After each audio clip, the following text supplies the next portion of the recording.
তো বন্ধুরা আর মাত্র একটা দিন তারপরে এসআরএইচ বনাম আরসিবি ম্যাচ দিয়ে শুরু হতে চলেছে এবছরের আইপিএল ধামাকা। আজকের ভিডিওতে আমরা দেখে নেব এই দুই দলের বেস্ট প্লেইং 11 কি হতে চলেছে, আর এই দুই দলের শক্তি আর দুর্বলতাই বাকি। আইপিএল এর ফার্স্ট ম্যাচে কি এসআরএইচ 300 রান পার করতে পারবে, নাকি আরসিবি তাকে একতরফা হারিয়ে দেবে? সব প্রশ্নের উত্তরই তোমরা এই ভিডিওতে পেয়ে যাবে।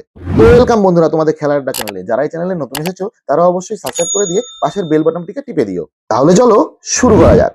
চলো প্রথমে আমরা দুই দলের বেস্ট প্লেইং 11 দেখে নিই, তারপর তাদের শক্তি দুর্বলতা আর প্রথম ম্যাচে কার জেতার সম্ভাবনা বেশি সেই বিষয়ে আলোচনা করব। এসআরএইচ এর বেস্ট প্লেইং 11 হতে চলেছে: 1 নম্বর ট্রেভিস হেড, 2 নম্বর অভিষেক শর্মা, 3 নম্বর ঈশান কিষান, 4 নম্বর হেনরিক ক্লারসন, 5 নম্বর নীতিশ রেড্ডি, 6 নম্বর লিয়াম লিমিস্টন, 7 নম্বর ব্রেন্ডন কার্স, 8 নম্বর হর্ষদ প্যাটেল, 9 নম্বর শিবম নবি, 10 নম্বর জয়দেব উনাটকর ও 11 নম্বর হর্ষ দুবে।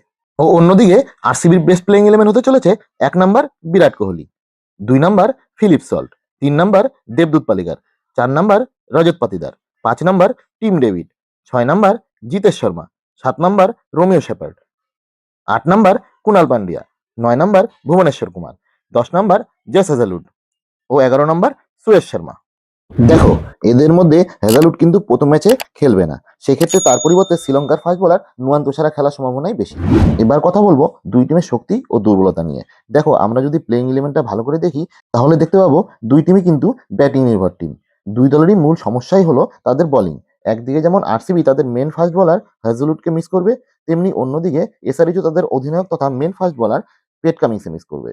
এই দুজন বোলারকে বাদ দিয়েও যদি অন্য বোলারদের দেখি সেক্ষেত্রে কিন্তু আরসিবি এসআরএইচ এর থেকে অনেকটাই এগিয়ে। আর আমরা জানি যে বেঙ্গালুরু মাঠ কিন্তু হাই স্কোরিং এর জন্য বিখ্যাত। প্রথমে ব্যাট করে 230-40 রান করাও কিন্তু সেফ নয়, সেক্ষেত্রে ভালো বোলিং কিন্তু ম্যাচের ভাগ্য নির্ধারণ করবে। দেখো, ম্যাচ কে জিতবে সেটা তো সময় বলবে, কিন্তু আমার মনে হয় যে দল পরে ব্যাটিং করবে তার ম্যাচ জেতার সম্ভাবনা 70% বেড়ে যাবে। চেন্নাস্বামী স্টেডিয়ামে কিন্তু ম্যাচের শুরুতেই বল সুইং করে আর শেষের দিকে কিন্তু ততটা সুইং করে না, সেক্ষেত্রে যে দলই টসে জিতবে সে কিন্তু ফিল্ডিং নিবে, এটাই স্বাভাবিক। আর সেই জন্যই এই ম্যাচে কিন্তু টস জেতাটা খুব গুরুত্বপূর্ণ হতে চলেছে। লাস্টে কথা বলবো, এসআরএইচ কি তাদের প্রথম ম্যাচে 300 রান করে ফেলবে? দেখো, তাদের যে ব্যাটিং লাইন আপ যদি 300 রান করেও ফেলে অবাক হওয়ার কিন্তু কিছু নেই। তাছাড়া তাদের বোলিং, বিশেষ করে স্পিন বোলিং কিন্তু একেবারেই দুর্বল। তাই তারা ফার্স্ট ব্যাটিং করে যদি 230-40 রান না করতে পারে তাহলে আরসিবি এই ম্যাচ কিন্তু সহজে জিতে যাবে বলে আমার মনে হয়। দেখো, ক্রিকেট কিন্তু বিশাল অনিশ্চয়তার খেলা, লাস্ট বল পর্যন্ত কেউ বলতে পারবে না যে ম্যাচটা কে জিতবে, তাই দেখাই যাক, তাই না? তো তোমরা এই ম্যাচে কাকে সাপোর্ট করছো, আরসিবি না এসআরএইচ? কমেন্টে জানিও কিন্তু।